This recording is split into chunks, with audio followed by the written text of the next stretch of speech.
Episode 11, Poetic Dreams.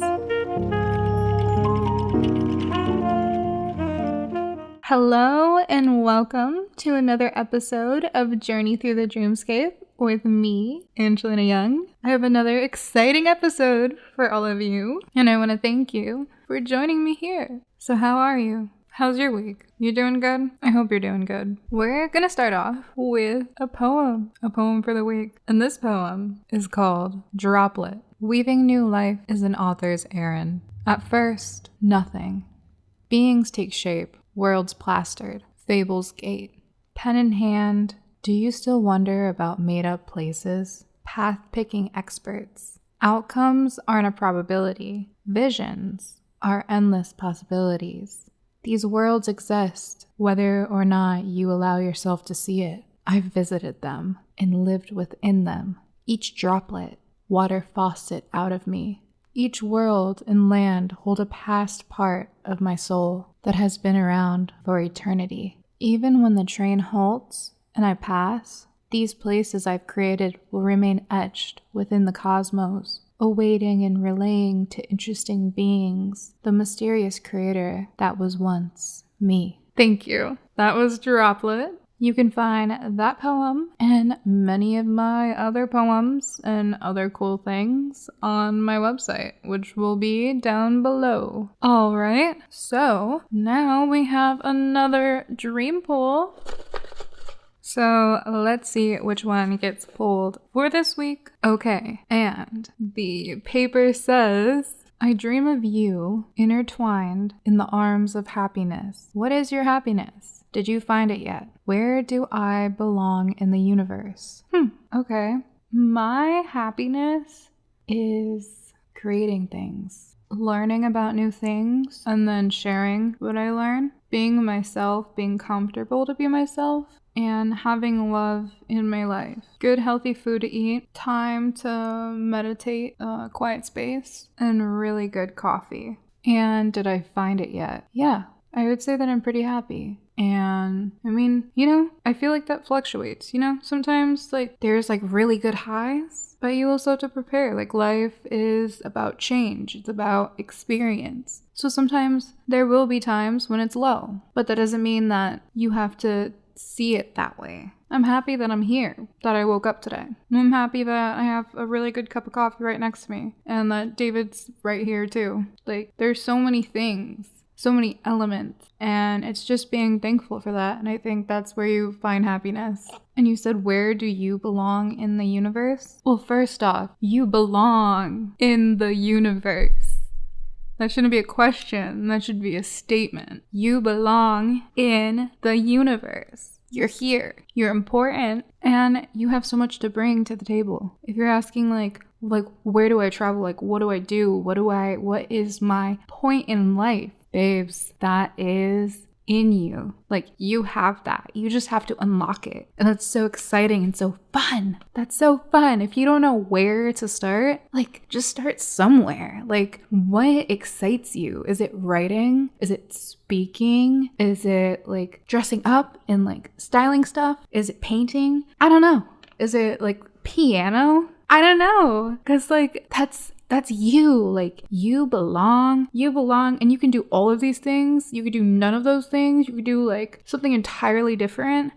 You belong and you have so much to bring. And that is the gist of it. Also, I hope that you found happiness too. I'm wishing that for you. I wish it for all of you. And we're gonna pull another one for this week. This one says, in quotes, I lost a piece of me. I once dreamt that I was on a chessboard and I fell into one of the spaces. Then I was visited by my mother's mother. She died not long after. Okay. Whoa. So many things are coming from this. All right. Well, I don't have you right here to talk to, but were you close to your grandmother? Were you close to even your mom?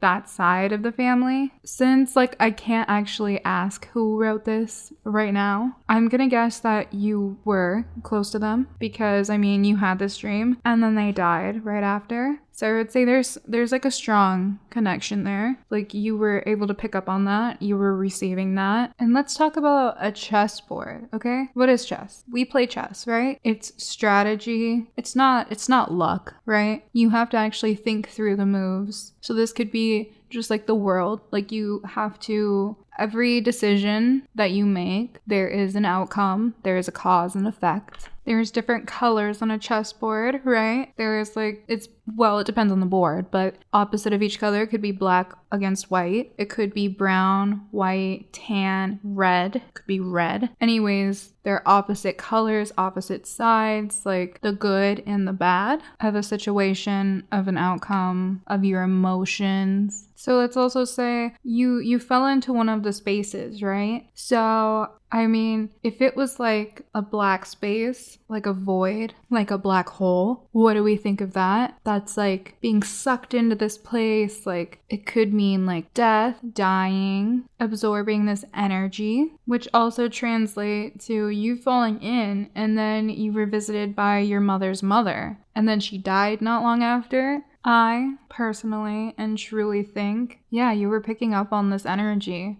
I mean, I don't know if your mother's mother was sick or if she was like actually like physically not well, but yeah, the world is strange. And I feel like this was a prediction dream. This was a warning dream, kind of like letting you know, preparing you in a way for the shock. And if your connection was super close, that's just showing how strong that bond was. And if you weren't that close, it could be because you and your mother were close. Or maybe your perception of these things are just stronger, more in tune. But I'm going to trust that you were close because you also said, I lost a piece of me. If that is truly how you feel, because that is also the pieces on the chessboard, but also like spiritually a piece of like your love, your heart, your family, you know? You didn't lose them, all right? They're still there. They live on within you too. And these things happen in life for a reason. Okay, and with that, that's gonna be where I stopped the dream pool for this week. So if yours got pulled,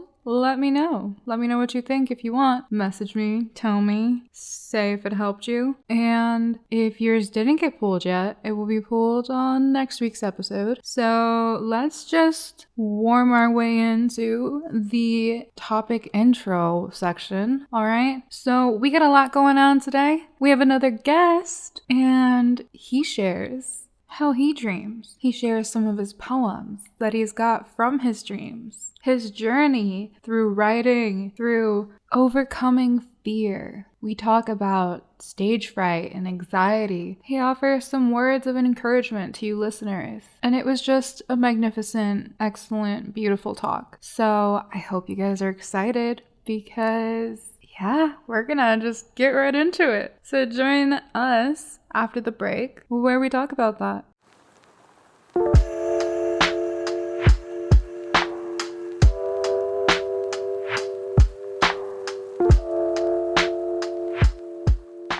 Hello, everyone. All right, so today we have SJ joining us, and SJ is a poet from Jersey City who likes to create soundscapes in his work, incorporating various voices to make a more performative piece. His poem, Petulance, was a shortlisted selection for the University of Grimsby's Hammond House International Poetry Competition. He is actively involved in the poetry community, moderating a weekly online poetry workshop with Jersey City writers, and co-producing the 2023 Jersey City Poetry Festival last summer, and is currently working on this year's festival. He lives in the Heights in Jersey City with his wonderful wife and 2 daughters and 5 cats. You can find him at SJ by the Gram or at any of the numerous open mics around Jersey City, which he loves to go to.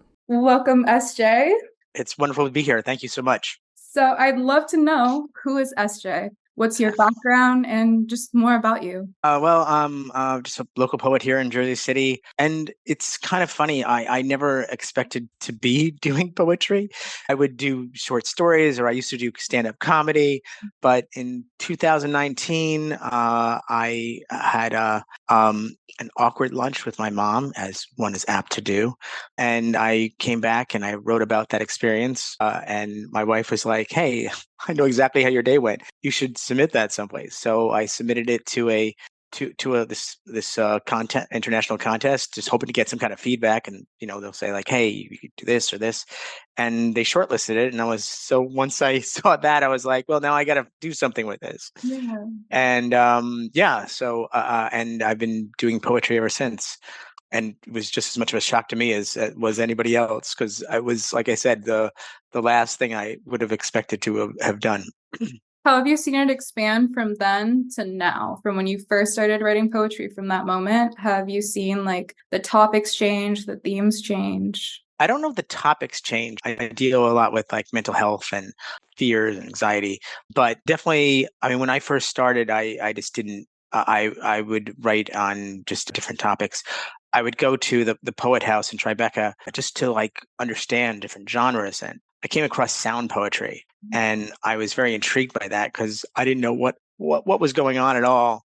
Mhm. Um, and I just was very intrigued about just having different voices incorporated into the poem, and I started kind of playing around with that, and that's been not all my poems, but a majority of them have been use different voices, and I usually get volunteers from the audience to partake in my poems, and it gives a different feel to it. There's something similar to that I've been wanting to work with, that I've actually been keeping to myself. So I voice memo my dreams when I don't feel like writing it. And I've been thinking about using that either like on the podcast or like within my poetry when I perform at an open mic. But I'm still trying to figure out how I'm gonna like incorporate that sound or like just those moments. To me, it's I'm always intrigued about having different voices speak at the same time. So because then the audience really has to listen in. What voice am I listening to? Am I listening to the positive voice? Am I listening to the negative voice? Um am I trying to get all three together? Or what is drawing my attention? So to have that kind of chaos there, I find interesting, which is and I also like when I use other people's volunteers, I'm intrigued about what they bring to the poem. Because actually, I'm more interested in what they bring to the poem than anything that I do, because I already know what I want out of the poem. But what they bring to it, I feel sometimes as much of an audience member as anyone else, because I'm thrown off, or it's unexpected, or it gives a different texture to the poem that I didn't think would happen. That's why I love this. The dreams, it's different perspectives, learning different things, how people take in the world. And I feel like we see that a lot in what we dream. So going into that too, I want to know, growing up, did you share dreams a lot? What was your view on dreams? Dreams, I kind of kept them to myself, and they were my own like little, inner movies. Uh, yeah, I was very shy as a kid, so like dreams were not something that I was very vocal about. And I would Mhm. have probably more colorful dreams and not as fearful dreams as I would have like now. Did you think they meant something even though you kept them to yourself, or did you kind of just push them to the side? I don't think I gave them any kind of credence, unless it was something like aspirational, just kind of like seeing myself in the future or something like that. And then it was just like a very hopeful type of thing. But I don't think I gave it the credence that I would look at dreams like today. All right, so going into that, so the poetry, creativity, and dreams, since you said it was more like it could be inspirational, like in the future too, was it focused around your creativity? Was it focused around any type of writing? Was it focused around comedy? My dreams as a kid, Mhm. I think no, it was more like friends and I guess also fears, that I would have, or just kind of seeing myself back then. I wanted to be a doctor, so those kind of aspirational dreams, and but even though some of those aspirational dreams were also fear-based. I had wanted to be a doctor because at 6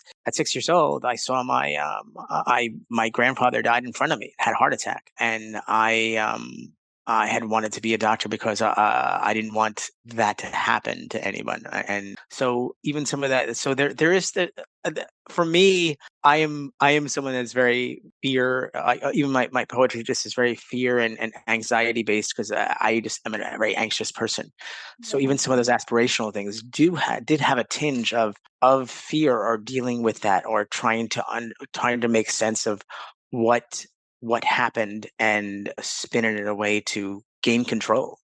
Since you have a lot of these fears and you said you were a shy kid too, how has that been? Since for open mics you have to go in front of people and perform poetry or speak, how have you dealt with that? How have you got through that? Well, therapy always helps. I used to do stand-up comedy when I was in college and afterwards. Getting up on stage and being able to perform was something that, because I would always be able to write, but to be able to perform and to be able to sustain an audience was something interesting. I think with stand-up, I don't feel that I developed a voice that I have with poetry. I think I would pull punches. I would not really go to the places. I would hold back. And I think that the really good comics, they don't hold back. They have a voice, they have something that they want to get out. And I kind of pulled punches. And I don't think and I think that's why I feel more successful with poetry, because if you're not truthful to yourself with your poem, what's the point of writing it? I I feel a lot of that. I would say it's weird. Like I love saying and like speaking my voice. That's why I made this podcast and I love going up and reading my poetry, but I have had moments where it's just like I get so nervous. And I just don't know where all of that is stemming from too in that moment because I'm so excited and I'm not sure if it's like excitement or if it's the fear of speaking right there, but it's like quick and sudden. So I just like want to say that's so brave. And I've watched you when you went up there at the Sure Things too. It was like you did so good. Like I would have not known you had shyness or any kind of like nerves there. Well, I feel actually the thing is that for me, I truly treat it like a Zen garden, because like a lot of times, especially when it comes to using volunteers, I have no idea. I was like, I don't know if this is going to work. So I have to kind of like surrender myself to that. Like this could go really upside down, and Mhm. I and it's like there's a kind of serenity in that, because if I just like, oh well, it could work, it could not work. Let's do this. Let's find out. And the best times are when it doesn't go how I want it to go, Mhm. because poem is what the poem is that day. And I also have to realize the poem's not mine. The poem is, once I say it, it's the audience's, how they interact with it, how the people that are up there are interacting with me. It's not my poem. It's now their poem. It's really more the volunteers' poem, and what they bring to it. The magic for me is when someone brings someone. Been a couple of times where I did a poem and I had it a certain way in my head that it was like that their part was a scathing voice and a very like sarcastic, and they did it where they were crying, and I was caught up because I was like, is that person okay? And I'm like, wow, this person is. I'm worried about a person who's talking about an issue that I have that, and I'm worried about him in that moment. And it's that to me is magic, because that to me is I enjoy seeing what they bring, and then I have to be in that moment and react to it. I love to be surprised by that. I love to be surprised when people put themselves in and really take that role on, or just do something unexpected. Mhm. And there are times where I was like, oh man, this really this is not. I can't let hold on to what I feel the poem is, because when people bring what they bring to it, every time it always surprises me, and if I think it's not what I thought it was, it's sometimes better. Sometimes it's just like I have to just allow it to be something different. Mhm. I might have written it, but I like to just let it go once it's out there. So since you say like other people like add to it, other people will like add to the poetry. Do you feel like you use your intuition on that to trust like who, or like even though it's out of your control, like what they're gonna bring to it? Like what do you feel like you still use that in a way? I'm constantly listening to people. And for me, what's most important is voice. Like how, like the timbre of their voice, how, like if I feel that they could emote or be silent, and I really try to like put with voice. And I also try to like think like it's not just voice, but also just like who is playing the role. And I try to question myself. Like if I have like I see this person or this role as a male figure. Okay, why do I think that? What in me is thinks that this is a male figure? I don't think. Let's see what happens if I put a female in here, or to see if I put some another type of voice, just to give it to allow other voices that will surprise me, that will basically play with my own biases in my writing. To hear other voices in these roles, to hear transgender voices, to hear like male and female voices in roles that I think are male and female, and then ask myself, why are these male and female? Why does a negative voice have to be male? Why does a positive voice have to be female? Why? And to play with that. So sometimes I just want to mix up my own biases, and once again, I am always pleasantly surprised with that. There doesn't need to be a specific gender associated with a voice. The main thing should be about the voice. It's a continual lesson that I feel I need to have to keep myself sharp. My poetry is wonders. That's what I usually tell people because it's always questions. I always seem to be writing like basically that the biases and like why is this way? Why are we not doing this? How like there's one where I wrote all the people that pass by that we don't hear their stories. Why are we so stuck into our stories? Do we ever stop to ask someone older, someone younger, how's the world for you? Like those are the kind of questions and the kind of things I want to bring to the table. Mm-hmm. So I love that you're doing that and bringing people actually interactively into your poetry, into your work. I think that's beautiful. It's really fun, and it always, and what's I find amazing is that I could do a poem like that just over and over again, and each time it has a different feeling to it, it has a different texture, it has a different interaction with the audience. It has nothing to do with me. It has everything to do with it, with the volunteers. Yeah. But you're still like orchestrating it. So I still think like that's really unique. And I like that. Thank you. I wanted to ask, do you remember your dreams? And what are the reoccurring symbols? I know you said like there's a lot of fear and there's a lot of things for the future, but are there specific symbols or locations that pop up a lot? I don't know if there's, a lot of times I don't remember my dreams, but I do like there are a lot of anxiety, and I think I've been trying to work out through things. I've woken up and I've had like full poems that I just in my head, just like that. I was like, because to me I could see it play out, and then I wake up and I have all how I wanted to say it, and I write it down. Sometimes I'm like, oh, okay, it's because it's usually I'm waking up at like 4 o'clock in the morning. I'm like, oh, I got it, and then I'm like, if I'm really inspired, I'll write it down then. Usually not. And otherwise I'll like wake up at normal time and be like, okay, what was it again?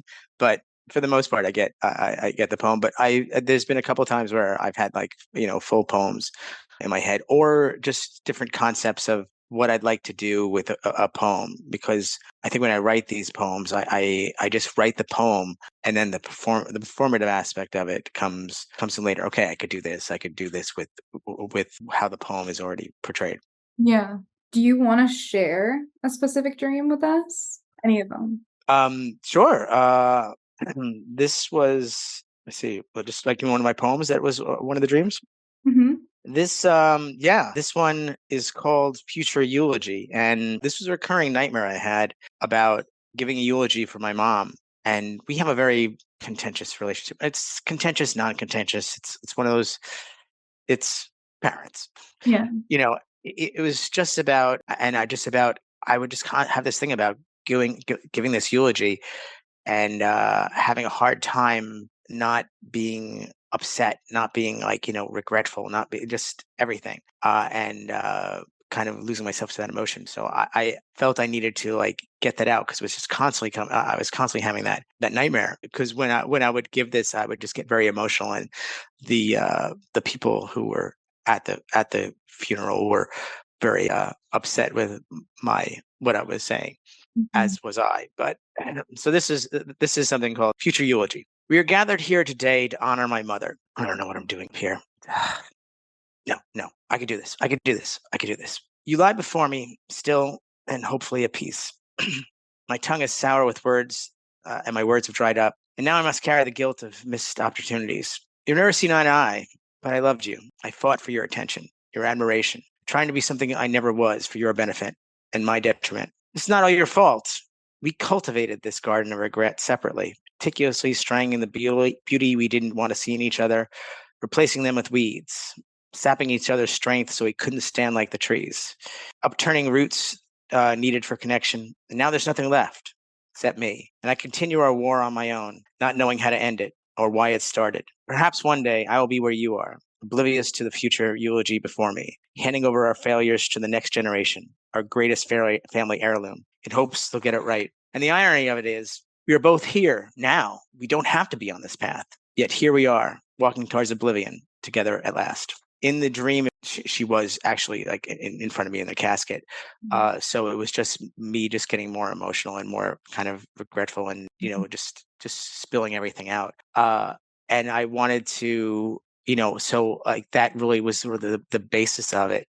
But I kind of felt like, what have we done? Kind of like, what have we done to each other? How does this resolve itself? How does this trauma that we've passed through each other stop so that this doesn't go to my kids? And that's I do worry about that. Generational trauma is not is how does that end? And I don't know. I have no and this was my processing of it. This is crazy. I actually never forgot. I remember you saying this dream real quick. That night when we were at the open mic. I have not forgot this dream. I have been thinking about this dream for a bit, and just the fact that you just brought up generational trauma, because that has been something that I've been diving into a lot recently too. And I would say similar situation, like me and my mom, like we've had our ups and downs. She's out in California right now. But yeah, it's like seeing eye to eye and just like, it's just like a tough feeling. Like you feel it in your chest. I don't know. I kind of feel it like the air in the room kind of gets like sucked out and you feel tense. Yeah. Yeah. I was thinking about this eulogy that you said, and I was thinking that too, like stuff that goes unsaid, because like a eulogy is what you say, usually in praise when someone's dead. Yeah. Stuff that you haven't got to say, or just touching on good parts in life. So I really got that, like either like the fear of that, the fear of still having something left to say, and things that your mind is just going through trying to figure out like why is it like this? Where did we go wrong? Yeah, and what are we doing? What are we doing now? And it's kind of funny because I did that one time at a open mic, and someone said, because it said like, well, your mom is still alive, stopping you, and the thing is that like that's a very fair question, and the thing is that like we're both stopping each other. I mean, like there's only so much that she would want to hear. There's only so much that I could do just in protecting myself, and we don't. I don't think we have that. We gave each other the tools to get to where we need to be, but we both know where this is going. Yeah. And and it's and to have this kind of like to see this kind of future regret that I know I'm going to have is that's hard. It's hard, where you're marching towards a future that like is avoidable if not for our own this frailties and our own egos and protections. But I don't know how, if we know any other way to go. To me that's the saddest thing about that. So for like having to go through that and dive into that and have those questions arise, how do you feel like that's been since you have kids of your own and not wanting to pass that along? Like, how has that been? Have you been able to try to break those patterns? Like, how has that been? I mean, that's always with therapy, and actually, a lot of times in therapy, I just give my poems, and I'm like, "This is how I'm feeling. Let's discuss."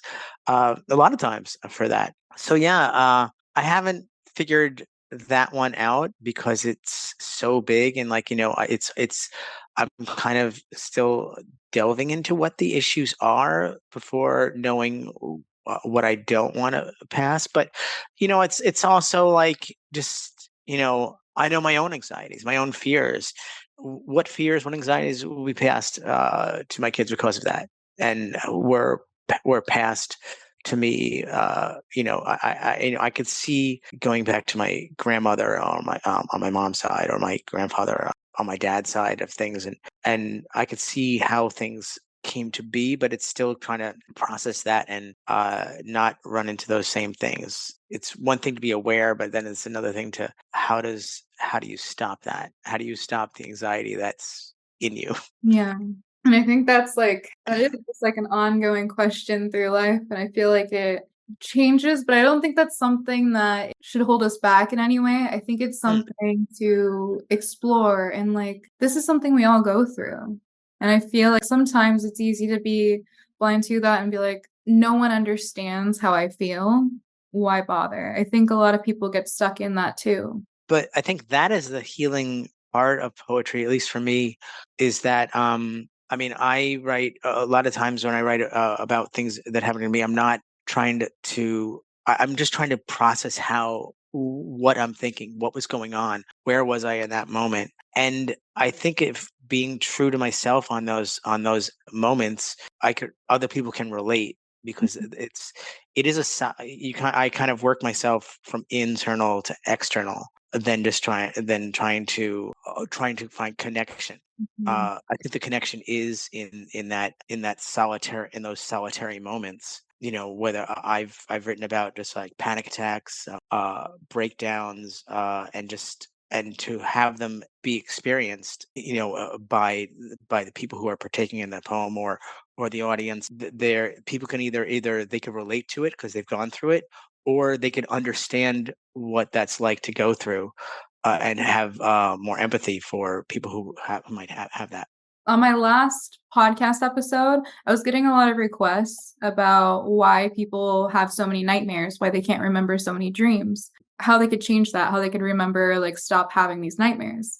And something I touched on was a lot of nightmares are from fears that we have day to day, or things from our past, from like our childhood, revolving around healing our inner child. And I also gave some exercises for specific reoccurring dreams too, about like, if you're having a reoccurring nightmare, then one thing that has been said to work too is to write out that nightmare, but change the ending in a way that would feel resolved for you, and kind of sit on that, so that next time you have the nightmare, it may change. Like, you may have that good outcome, or you can at least see a little more clear why that like struck so much fear within you. And then there was also this thing about wearing that fear, not even trying to change it, but like picking something that you're fearful about, like, let's say going in front of people, being perceived by others, and then create a dream that revolves around that, and wear that for a bit. Wear it till it's not like resolved, but you feel uncomfortableness. Yeah, I could relate. I could definitely relate to that. I'm uncomfortable most of the time. So, and I think that's, I have one poem called The Loop, where I read the poem, but I have two volunteers. One person is just basically saying over and over again, "You've ruined everything." The other person is every once in a while will say, "Breathe." And in doing that, I mean, the heart of the poem is really the person who's saying, "You've ruined everything," and just over and over and over again. And because as that person's speeding up, I need to speed up. I'm actually going to that place of feeling what it was like to have a panic attack, and in doing so, it's a panic attack I'm controlling. Because just when I've had panic attacks, there's no control. You're can't. You're having trouble breathing. Right. I slow down. It's like it's really it's total loss of control about where your thoughts are going, where you how you feel. But to do that poem, I feel I can control. I'm controlling the poem. I can be in that moment, but I can also be in the moment of performing it. So so I still have panic attacks, but I don't feel that they I feel into every time I do that poem. It's very healing for me to do that. And then when people and to have other people experience it as well, because I would have people come up to me afterwards and they're like, I hated to say that, I wanted to stop saying, you're gonna ruin everything. And I was like, but that was the role. You need to say that, and that's because that's what happens, or at least that's what happens for me. It's a very personal thing with people's panic attacks, but to have that reaction, they can understand. Wow, this is incessant. It just doesn't stop. How do you process it? How do you get through that? But poetry, I think it finds me a way to get through that. Finds me a way to step out. So even if I do have a panic attack, I could kind of like see it kind of almost as performative, see it as kind of play out. That's giving me shivers while we talk about this because like it's just so I can feel how powerful that is. Just embracing that and just teaching others about that and having those people come up to you and seeing like how that actually had an effect on them. That's what like poetry is about. And it's so good to see that when it like hits someone. It's just so refreshing. I always tell people, and I truly believe this: poetry. I find poetry's dangerous, and I tell people that that everyone in this room, or when you're hearing poetry, is in danger of becoming a better person, and that's what makes poetry different than any other genre of writing, because it is not universal truth. It is just it's personal truth, whether it's humorous, whether it's just about a flower, whether it's about your mental health. It is how you at a specific time hear the world and see the world, and voice your own personal voice is the most precious thing that you could possibly have. And there is no amount of money that it's worth selling out your voice to that it becomes milquetoast. I have a question about how you write your poetry. When you're like in the moment and you're writing it out and focusing on like whatever subject you're going to get across, right? Do you go back to it and edit it, or does it kind of just flow out in that moment and then you're like, that's what I'm going to work with. I'm going to keep it like that. That usually is how it goes. It just is the flow, and there's a lot of time. I mean, because there is a lot. I have a lot of stuff on my phone of just concepts I'd like to have, and sometimes those concepts are in my phone for a couple months. Sometimes they're for a couple years. But when I have what I want to, how I want to make that concept, put bones on it, usually it stays like there. And then. But there's that, and then there's the performative aspect of it, which I'll be like, oh, okay, I could do this for this part, I could do this for this part. But sometimes it's also, if I go to an open mic, I won't know if I've been there to the open mic before, I might know what the environment's going to look like, so I have an idea of how where I'm going to be. Because I'll walk to the back, I'll be in the middle or the side. But if I'm at a new open mic, I won't know how I'm going to do it until I walk into the place, and then kind of as I'll kind of like on the spot, like just be okay. How am I going to do this? And then I have to figure it out kind of all over again. Is that like in part feeling out the room too, feeling out like the audience, or is that just like feeling out how you feel in that moment? It's more of like space and yeah, where I feel. Where I want the voice to be coming from, where I want to I one thing with, especially with open mics, it's always going up to the front of the room, you read your poem, you sit down, And to me, the space is just as important. What I'm wearing is just as important. What I'm doing, how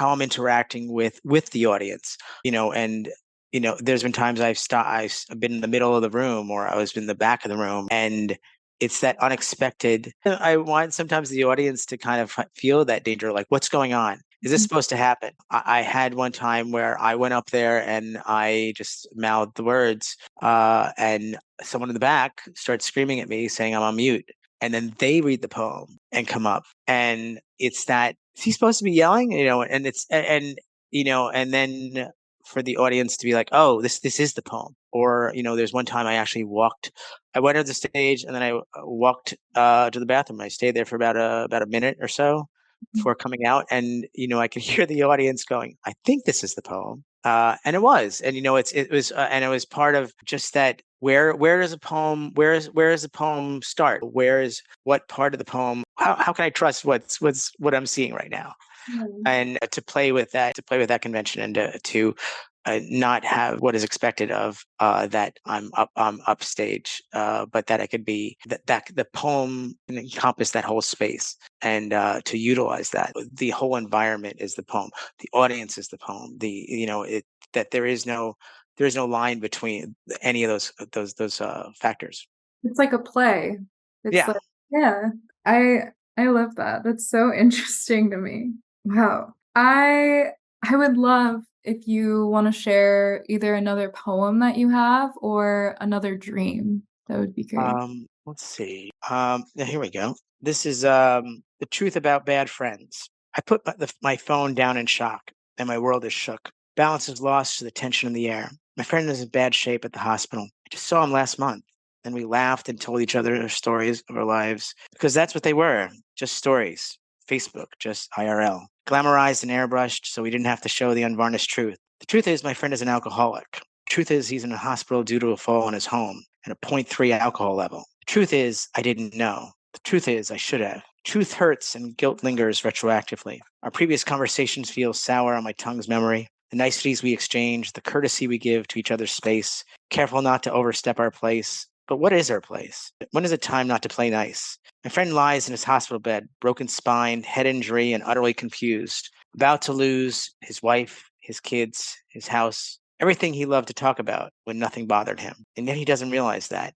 Yet, now should be the time to talk without barriers. And yet I don't. I cower and ask how he is doing. His answers flow in and outside of the truth that waits patiently for him like coal waits to become a diamond. Pressure and time affect us all, and I apply neither. Too afraid to make waves, afraid those waves will swallow us whole, when he is the only one that is drowning. And my concern, my skirting the issues, my trying to be nice, just adds weight to sink him further, away from the security of friends and family, away from the hope of love, away from the truth that awaits us all. The truth is, if I don't care enough of my friend to talk to him, he will die, and I will live with the knowledge that I didn't fight enough to help him live. I sit by his hospital bed and do the math in my head between fear and honesty, and open my mouth to speak. So, do you want to explain this one a little more? Was this actually like a real thing that happened, or was this just This was a real thing that happened. This happened to a friend of mine, and I had no idea that he had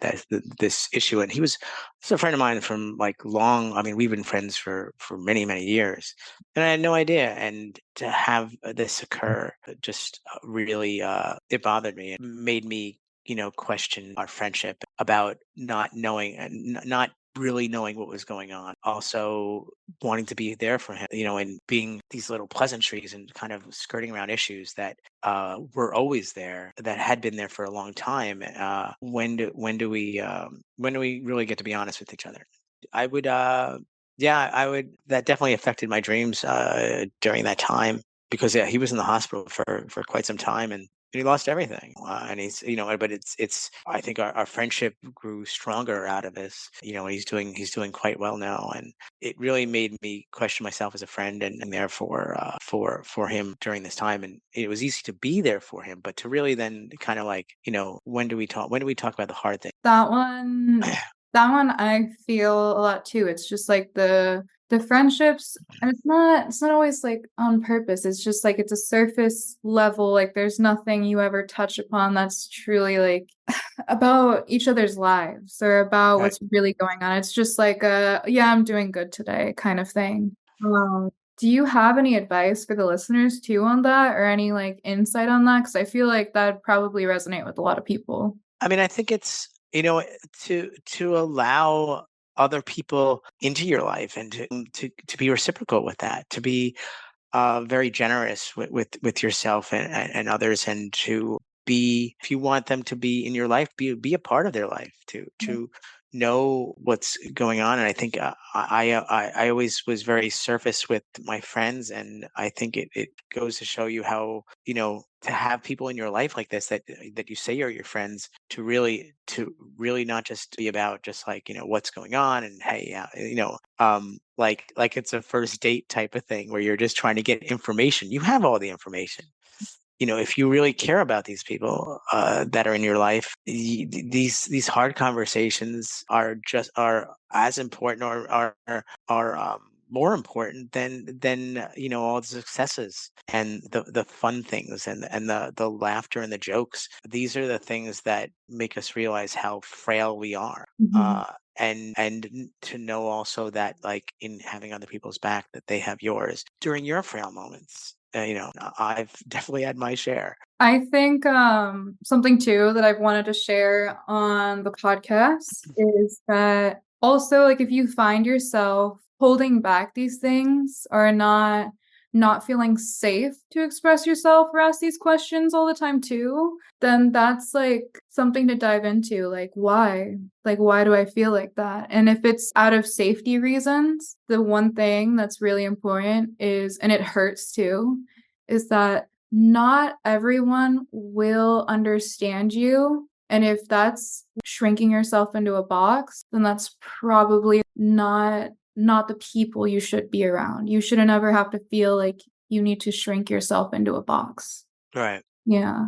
And I think that is very important. And yeah, I just feel like that kind of goes with that too. And I think like listening to others and getting to know them is very important. And yeah, being yourself. Is there anything else that you wanted to bring up about poetry that we haven't already? It's just very so healing, and I'm poetry, I feel, has saved my life on more than one occasion in dealing with the hard issues, being able to process it, I'm just, and a lot of it, like I said, does come through dreams, whether it's the poem itself, or how I'm going to present the poem. And I think it's all, I find poetry to be very healing, and I'm very grateful, not just for being able to do it, but the community is such a giving community. And people like to think of poetry as, and I used to do this myself, that it was this highfalutin thing, with Shakespearean kind of these and thys, and it'd be like a New Yorker cartoon. You read it and you're like, somebody understands it. It's not me. And it's so approachable. You meet poetry where you are. And I think it's very egalitarian that way. And I like people to be able to see poetry in that light, that it's very accessible, and it gives as much as it gives so much back. I didn't share my writing with everyone until later on. I liked what I wrote, but I still felt it should have been that certain way, like Shakespeare, like there all of these people that go up and like have all these amazing movements and gestures, and they pronounce their words like it sounds like theater, and it's like Yes. exciting. And that's not how mine is. So for a while, yeah, I just kept that to myself. And I don't know. I remember going to my first open mic with friends. It was out in California. It was in the Bay. And we'd go there every Thursday, and people would go up and they'd like perform their music, have their guitar, or like a poet would go up.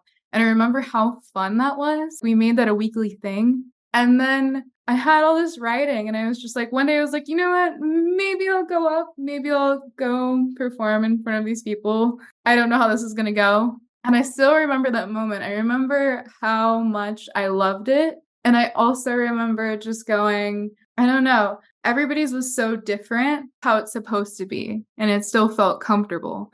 And I remember loving that. And then when I came out this way, it actually took a bit for me to find any open mics because I was in New York for a bit, and I kind of like strayed from that for a bit, but I've fallen back into it because I've missed it. That's something that stuck with me, was just those little open mics with like the community and hearing people and seeing people do what they love. Yeah. Yeah. And it comes down to just your voice. I do think that's the most precious commodity that anybody could have. And I mean, when a voice, I mean, also in getting something published or having it out there, it's they could have it in their head about what that voice is, but being able to actually go to an open mic and to speak and be heard and be understood. There's a beauty in that. There's a beauty in that is just needs to be cultivated. And I think, and and being true to that voice, because that voice changes over time, and to not hold back, to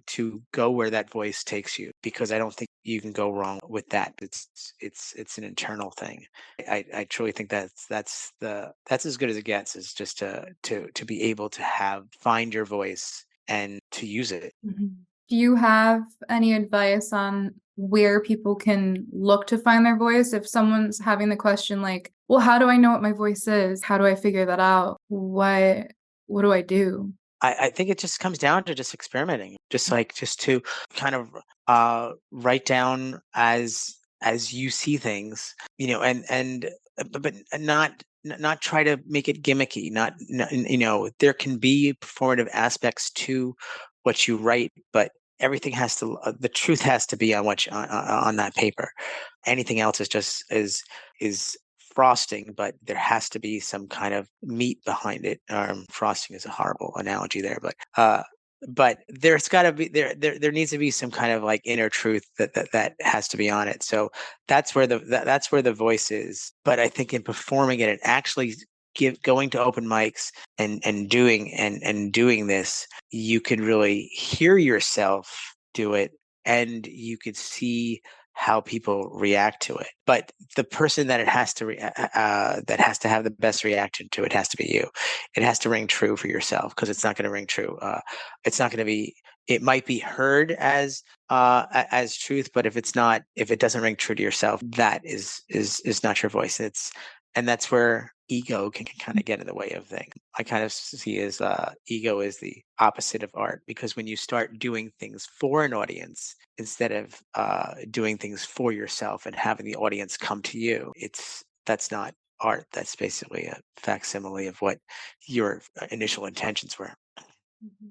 I do have one more question on that to end off on, Mhm. is what about if the people listening found their voice, right? They know what they like to do, they know what works, but they are nervous, are scared of using their voice in front of these people. They have stage fright, or they don't, their words slip when they go up in front of everyone. Well, I mean, then I think, I mean, one of the ways is just basically having it out there, as far as either having it published. That's still your voice if it's even a published book. Another way is having it read by someone else. I mean, for Jersey City Writers, when we do a workshop, we have someone other than the poet read the poem, and then have the poet read the poem. So that could be a way of doing like these smaller workshop type of things, in a smaller environment, or just like send a thing like, hey, get a friend to read the poem for them.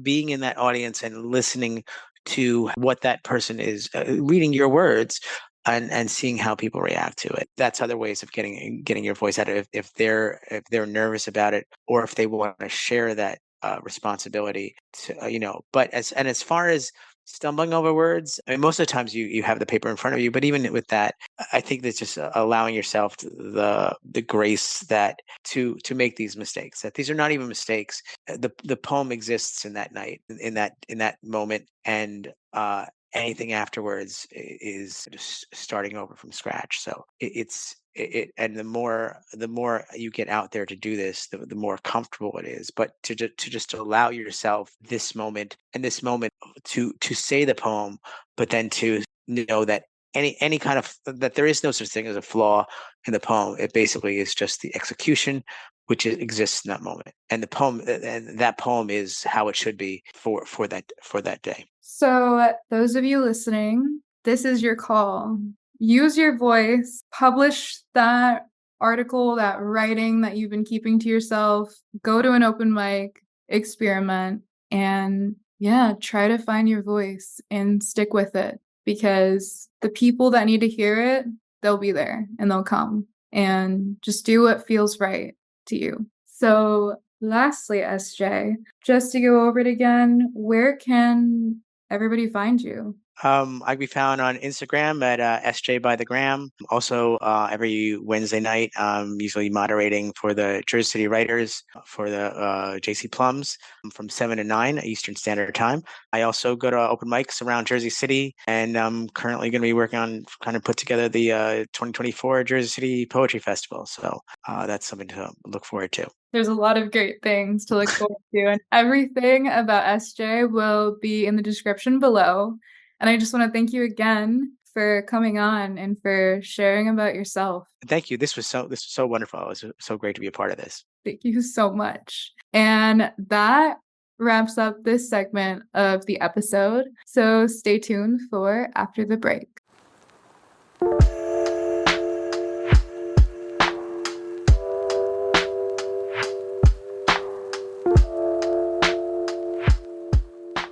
Okay, everyone, we have made it again to the Oracle card section and the question of the week. And the card for this week is Starkeeper, and it says, Cosmic Ancestor, seed the light by staying grounded. You're an agent keeper of the stars, here to anchor and seed your light in your unique way. You've likely been incarnating on Earth for some time, dedicated to an era of awakening and bringing about a long-awaited shift in the planet's evolution. We're at a tipping point now. The survival of Earth and all its species is coming to a head. The more grounded you remain during this transitional period, the more helpful you'll be. The more you tend to the flames of your own heart, the more love you'll anchor onto this planet. The wisdom of the stars is imprinted in your soul. The more soul fragments you call home, the more this wisdom is seated here. You may be called to be in different places in the world to anchor this light, perhaps by taking a trip or living in a certain location. You may also find yourself experiencing awakening symptoms. The more grounded you remain, the more stable Earth's energy will become, and the less reactive humanity will be. You're here for a double mission: to grow as an individual and as part of a larger collective that's bringing about a shift in frequency. Trust that you can be in the world, but not of it, and lead a truly glorious life.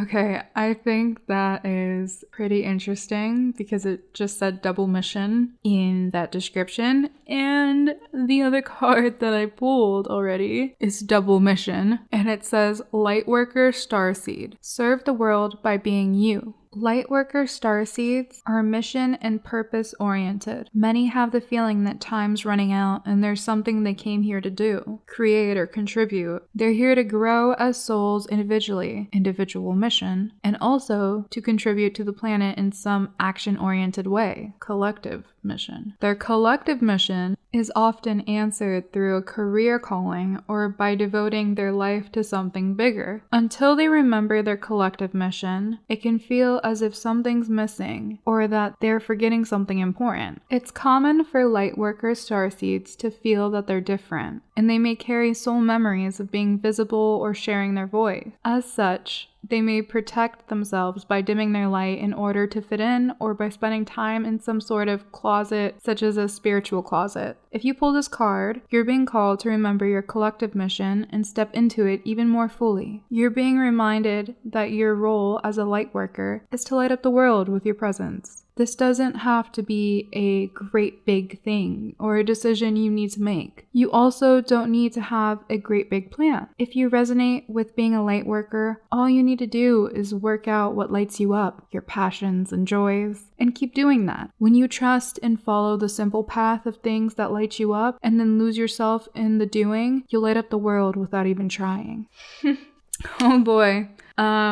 First, I think that this card was also for that person that wrote, what is your happiness? Like, where do I belong in the universe? See? The card said it. Keep doing what lights you up. Do that. Do that. And that's where you belong. That's what you belong doing. That is you. That is the truth. And that is the best way to do what you gotta do in this lifetime. But yeah, from these cards, this is your call. This is your call to add a practice to your life. Do a grounding ritual, meditation, something that lights you up, that brings this light, this essence of good energy into your life, and it will lead you to where you're supposed to go. Following these things that light you up, that you love doing, whether it's big or small, follow it, because it will lead you to the grander thing that your soul is looking for, is craving, is missing. For my little chess piece writer at the beginning that I pulled a little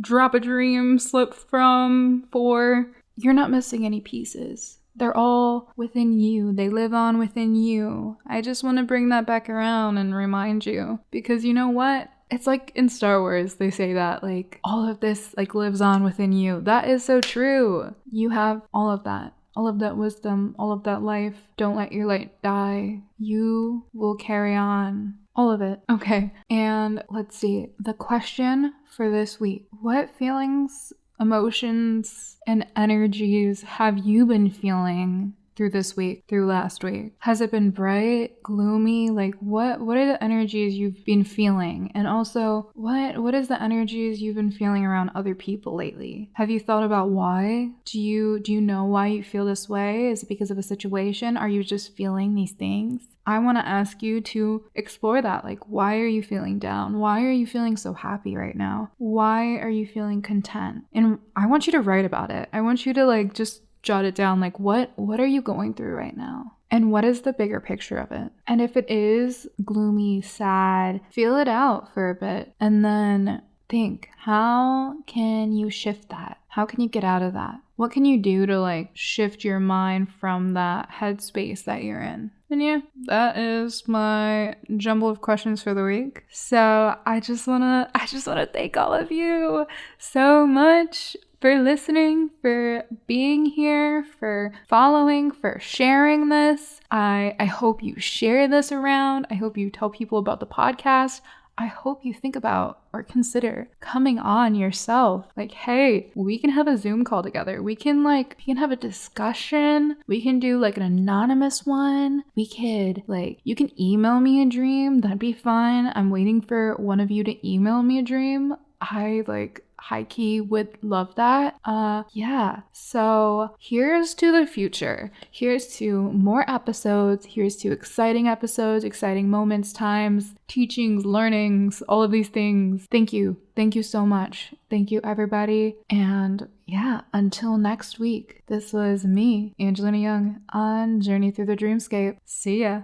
If you found this episode or my previous ones insightful, chances are someone else you know will think so too. It'd be incredibly helpful and lovely if you shared this with them so that they can find something that possibly resonates with them too. To hear more, please subscribe to my channel. To stay updated in between episodes or to contact me for episode ideas and feedback, please go to my website, angelinayoung.com, or follow my Instagram, which will be down below. I'm always excited and open to hearing how and what you've dreamed of. So please do not hesitate to reach out. Thank you, my beautiful dreamers. This was Angelina Young on Journey Through the Dreamscape. Tune in next week. Until then, see ya!